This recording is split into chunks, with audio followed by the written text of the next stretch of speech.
back again today with another process video for you. This one is a Felicityjane Sophie video, and it is my lucky time on the Felicityjane blog to be doing Sketch Saturday with the beautiful Danielle, or Banning Lane as most of you might know her. So she created this adorable sketch. It's very structured.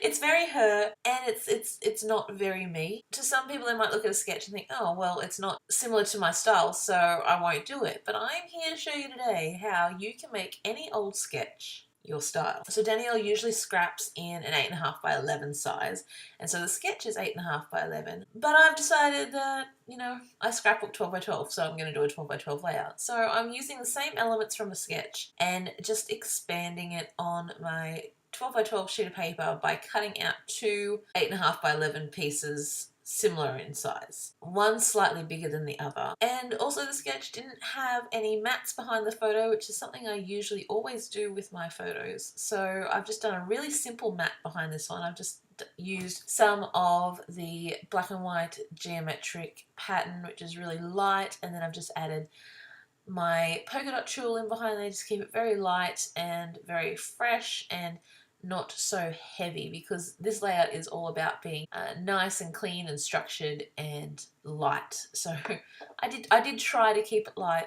I really did try. One of the main elements I liked on this sketch were the two tags that were lined up underneath the photo, and so I wanted to keep that element in there, but you can also combine elements to make the design work for you a little bit more. I generally like to work in threes, and so instead of doing 4 little squares underneath my photo, I wanted to make it 3. So I joined 2 of the little squares together to make them into one larger journaling block. It just felt a little bit more me having that journaling block there.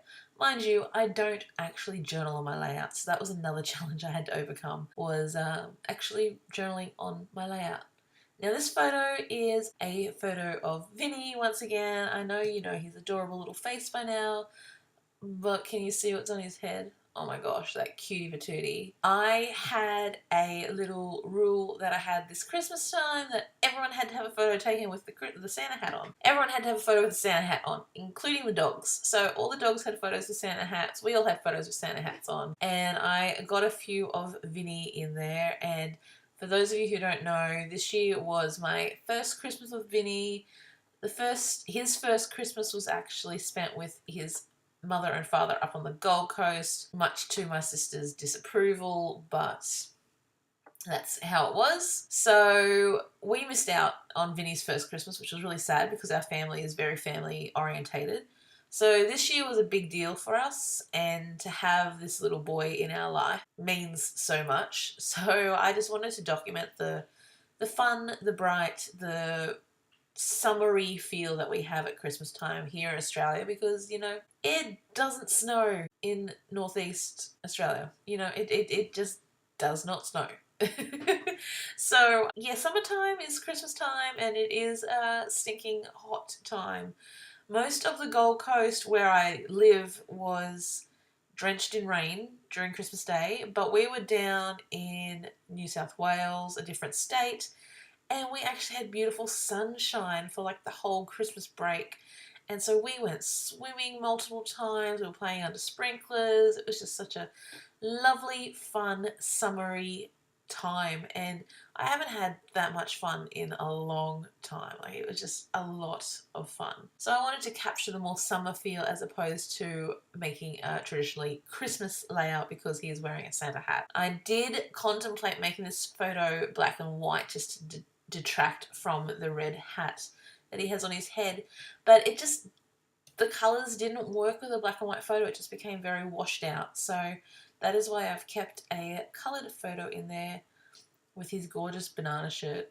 Auntie Nay picked out that banana shirt. I love it so much. It is so cute. Okay, so I have actually stitched around the border of my 12 by 12 and the 2 base papers that I've put down, and I've crinkled up the edges to give a bit of dimension and a bit of, you know, movement to it. But then I realised the sides looked a little bit plain, so I've added in some of the cut apart heart stickers and some puffy hearts as well.